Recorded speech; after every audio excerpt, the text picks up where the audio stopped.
మాజీ మంత్రి తలసాని శ్రీనివాస్ యాదవ్ కీలక వ్యాఖ్యలు చేశారు.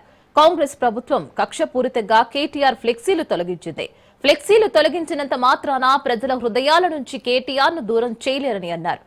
బన్సీలాల్పేట సెయింట్ ఫెలోమినా పాఠశాలలో గిఫ్ట్ ఏ స్మైల్ కార్యక్రమం నిర్వహించారు. మాజీ రాజ్యసభ సభ్యులు సంతోష్ కుమార్, మాజీ మంత్రి తలసాని విద్యార్థులకు సైకిళ్లు, పాఠశాల తరగతి సామగ్రిని పంపిణీ చేశారు.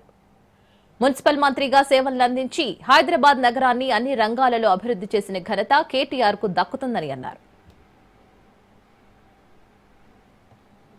సంతోష్ కుమార్ గారు మాజీ రాజ్యసభ సభ్యుల ఆధ్వర్యంలో గిఫ్ట్ ఏ స్మైల్ అనేటువంటి ఒక మంచి కార్యక్రమాన్ని సెయింట్ ఫిలోమినా స్కూల్లో ఇక్కడ ఉన్నటువంటి చిన్నారులు చదువుకునేటువంటి పిల్లలకు 20 సైకిళ్ళు కానివ్వండి, మన అదేవిధంగా 100 చైర్లు, బెంచెస్, అంటే స్కూల్కు పిల్లలకు ఉపయోగపడే విధంగా ఒక మంచి కార్యక్రమాన్ని వారు శ్రీకారం చుట్టినందుకు వారికి అభినందనలు.